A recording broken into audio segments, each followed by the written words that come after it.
राधे राधे दोस्तों। तो चलिए आज इस वीडियो में आपको जगन्नाथपुरी यात्रा कैसे करें, आप कब जाएं और किस तरह से वहां पहुंचा जा सकता है, संपूर्ण जानकारी इस वीडियो में आपको मिलेगी। और कितना बजट आपका लगेगा वहां जाने में, और वहाँ पे पहुँचे तो कहाँ पे रुकें आप, जहाँ जो कि आपको अच्छी व्यवस्था मिले।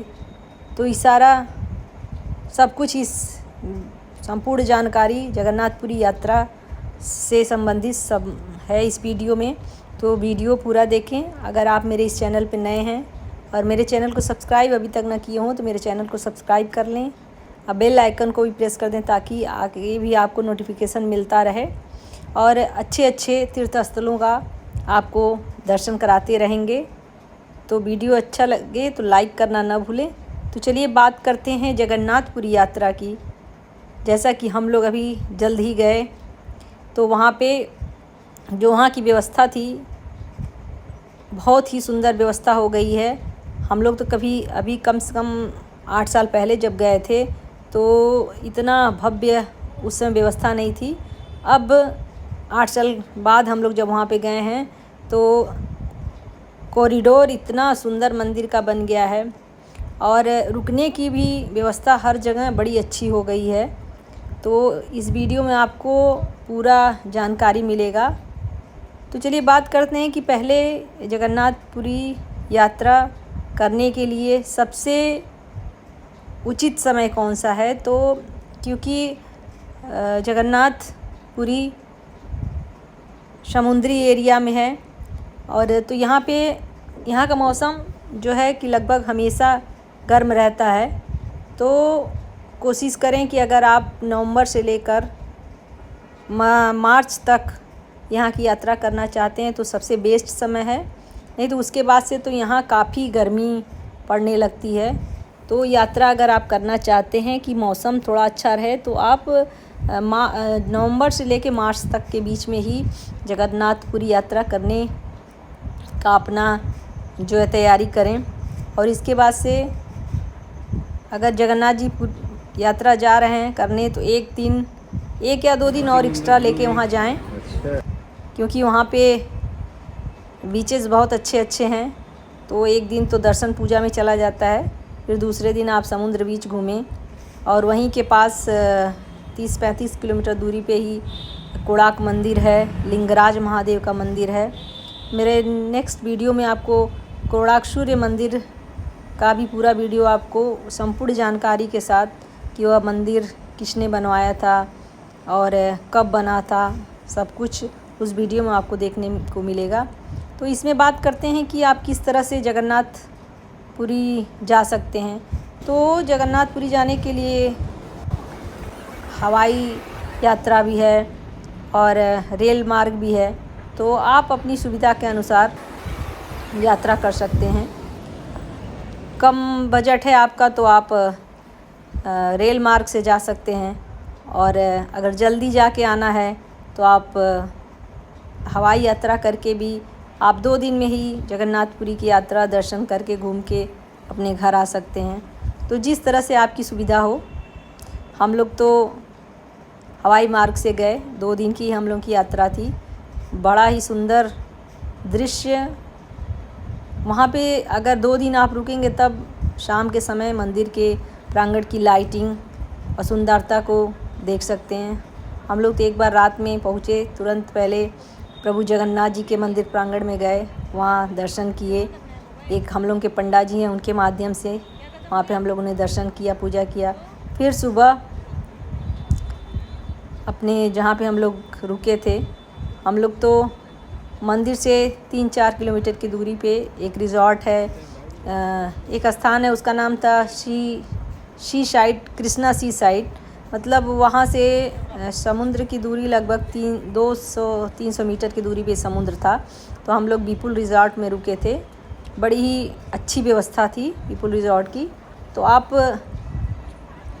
मंदिर के पास भी अगल बगल लगभग 400 से 500 मीटर की दूरी पे ही काफ़ी रिज़ॉर्ट और लॉज वगैरह हैं, तो आप अपनी सुविधा के अनुसार मंदिर के पास भी रुक सकते हैं। मंदिर के पास रुकने से यह एक लाभ है कि आप जब चाहें तब जगन्नाथ जी के मंदिर जाके दर्शन कर सकते हैं। जगन्नाथ जी के मंदिर का दर्शन करने का समय जो है सुबह 5 बजे से ही मंदिर खुल जाता है और लगभग इस समय तो वैसे तो लोग बताते हैं 10 बजे तक, लेकिन इस समय रात के 12 बजे तक मंदिर खुला था। काफ़ी भीड़ भाड़ थी क्योंकि हम लोग होली के दूसरे ही दिन पहुँचे थे, तो पता चला कि मंदिर जो है सुबह 5 बजे से रात के 12 बजे तक खुला है। तो हम लोगों ने एक बार रात में भी दर्शन किया, फिर सुबह दर्शन किया, और वहाँ से आप दूसरे दिन जब दर्शन कर लें तो मंदिर प्रांगण में तो काफ़ी मंदिर हैं, जैसे महालक्ष्मी माता का मंदिर है और भी देवी देवताओं का उस मंदिर है। उस मंदिर प्रांगण को घूमने के बाद आप अपनी व्यवस्था के अनुसार वहाँ से बस या कैब बुक करके आप सूर्य कोणार्क मंदिर देखने जा सकते हैं, जो कि भुवनेश्वर में है, और लिंगराज महादेव मंदिर है, वहाँ भी जा सकते हैं।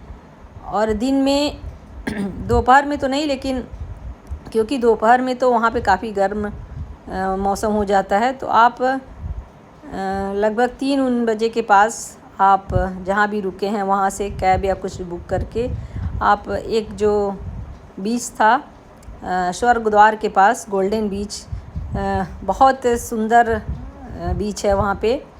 हम लोग तो गए वहाँ पे लगभग 3 बजे के टाइम रिज़ॉर्ट से निकले अपने और वहाँ गए हम लोग। वहाँ पे हम लोग ने समुद्र में बोटिंग भी किया। वो तो बड़ा ही एडवेंचर एक्सपीरियंस था। तो जाएं तो बीच पे ज़रूर जाएं। एक बीच जो है स्वर्ग द्वार पे है, वहाँ पे बोटिंग वोटिंग करने की व्यवस्था है। और उसके बाद से भुवनेश्वर जाते समय जब कोणार्क मंदिर देखने जा रहे हैं तो बीच में एक बीच और पड़ता है, जहाँ पे लोग बता रहे थे कि यहाँ भी मतलब काफ़ी पर्यटक वहाँ भी घूम फिर रहे थे। वो भी बीच बहुत ही सुंदर था। इस वीडियो में आगे भी आपको बीच पे हम लोगों ने मस्ती की है वो भी देखने को मिलेगा। क्योंकि जगन्नाथ जी 4 धामों में से एक धाम है, जैसा कि उत्तर में बद्रीनाथ हैं, दक्षिण में रामेश्वरम है, पश्चिम में द्वारका है और पूर्व में प्रभु जगन्नाथ जी का धाम है। जगन्नाथ जी के धाम की, वैसे सभी धामों की महिमा बहुत ही विशेष होती है हमारे हिंदू धर्म में, लेकिन जगन्नाथ धाम के बारे में कुछ विशेष रहस्य हैं, अद्भुत रहस्य हैं जो सभी को नहीं पता है। जैसे कि वहाँ के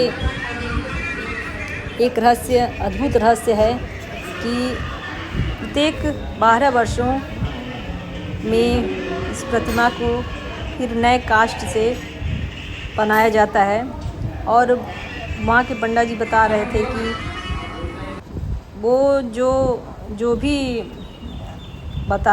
बनाते हैं जो लोग भगवान की प्रतिमा को, तो बनाते समय उनको एहसास होता है कि प्रतिमा में भगवान का हृदय जो है उनको धड़कता महसूस होता है। और ऐसा भी लोग कह रहे थे कि वो जो भी इस प्रतिमा को बनाता है वह भगवान शायद उसको तुरंत मोक्ष अपने धाम बुला लेते हैं, मोक्ष की प्राप्ति हो जाती है, ऐसा वहाँ के पंडा जी लोग कह रहे थे। और भी मंदिर के रहस्य हैं, अद्भुत रहस्य हैं।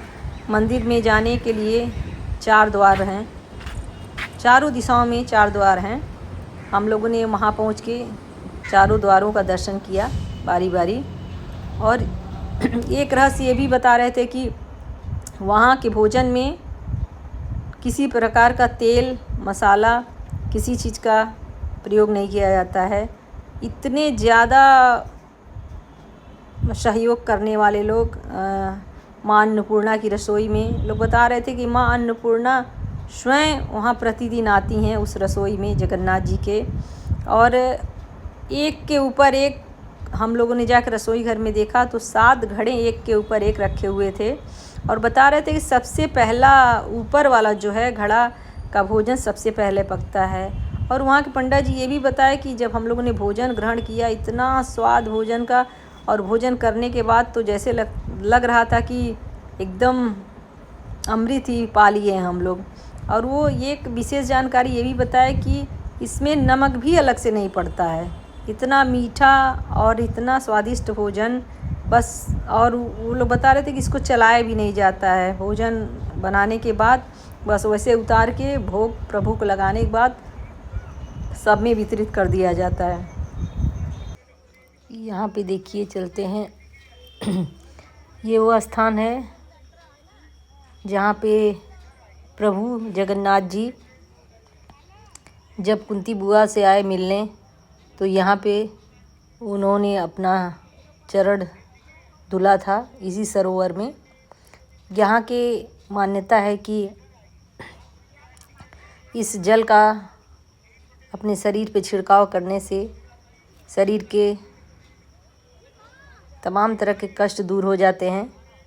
और यहाँ के पंडा जी जो थे वो हम लोगों से बताया कि प्रत्येक वर्ष यहाँ पे प्रभु जगन्नाथ जी का रथ 21 दिन के लिए यहाँ आता है। और 21 दिन से प्रथम दिन से ही 21 दिन तक उनको इस पूरे सरोवर में उनकी प्रतिमा को नाव में बिठाकर घुमाया जाता है। उन्होंने बताया कि प्रथम दिन एक बार, दूसरे दिन 2 बार, जैसे जैसे दिन बीतता जाता है उसी के अनुसार कि 21वें दिन 21 बार इस पूरे सरोवर में उनको घुमाया जाता है। घुमा के तब स्नान करा के उनको फिर प्रभु जगन्नाथ जी के मंदिर में स्थापित किया जाता है। तो हम लोग यहाँ पे गए और यहाँ के सरोवर को पहले सब लोगों ने प्रणाम किया, फिर जल लेके जल छिड़काव किए। फिर यहाँ से करीब 10-10 रुपये का टिकट लग रहा था। अंदर वो जहाँ पे वो मंदिर दिख रहा है उसमें कुंती बुआ का मूर्ति की स्थापना की गई है। और भी जगन्नाथ जी के बारे में वहाँ पे और में नौका विहार करके कुछ दिनों तक यहाँ अपनी बुआ के पास रुक के तब यहाँ से प्रस्थान करते थे। तो हम लोग भी गए इधर। ये है सरोवर में ही एक रास्ता बनाया गया है पुल की तरह, उधर से जाके अंदर जाना था दर्शन करने। और इस सरोवर में बड़ी सुंदर सुंदर मछलियों का पालन किया गया था और वहाँ से सभी लोग उनके खाने के लिए चारा खरीद के मछलियों को दे रहे थे। तो चलिए अब इस गेट से 10 रुपये का टिकट लेके सब लोग अंदर मंदिर की तरफ जा रहे हैं दर्शन के लिए। आगे अभी आपको स्वर्ग द्वार पे जो गोल्डन बीच है उसका पूरा वीडियो आपको देखने को मिलेगा। और वीडियो अंत तक देखेंगे तो हम लोग सागर की लहरों में कैसे बोटिंग किए हैं वो भी आपको आप देख सकते हैं। स्वर्गाद्वार वही छोड़ दो। हाँ, चलिए अब आप लोगों को लेके चलते हैं स्वर्ग द्वार पे जो गोल्डन बीच है।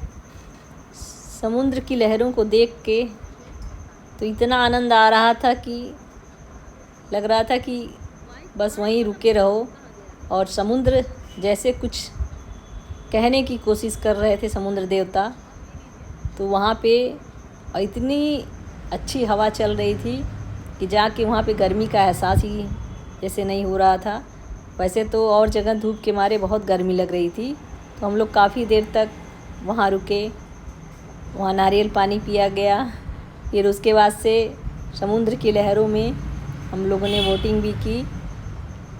बोटिंग करने के बाद कुछ समय और वहाँ रुका गया, कुछ फ़ोटो सेशन हुआ। तो चलिए आप लोग भी समुद्र का नज़ारा देखिए।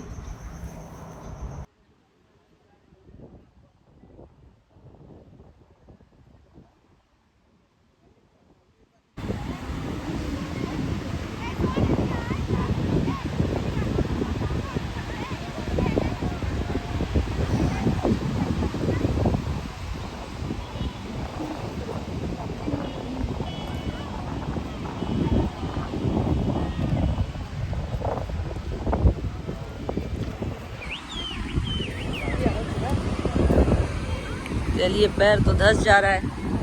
इन समुंदर की लहरों को देखने चलते हैं।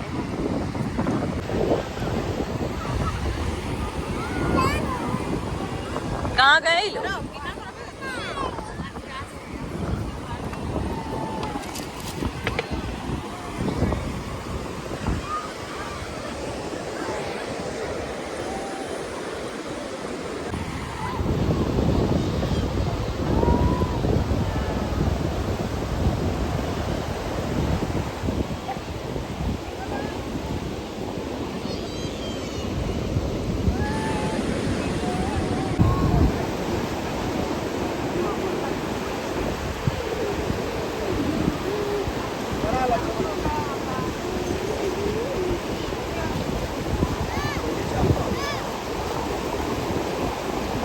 आइए आइए,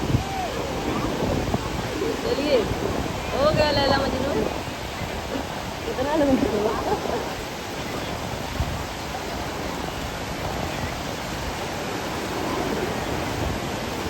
ये इधर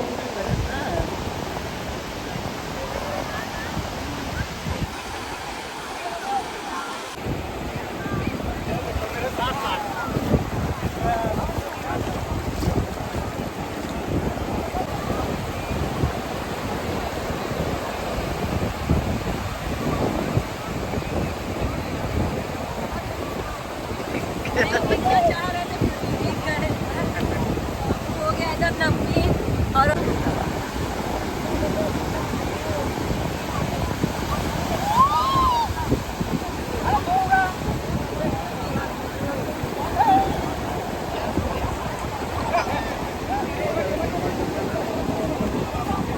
जय जगन्नाथ, जय जगन्नाथ, जय जगन्नाथ, जय बहुत अच्छा है। हम लोग नहाने वाले नहीं थे, फिर भी नहा लिए।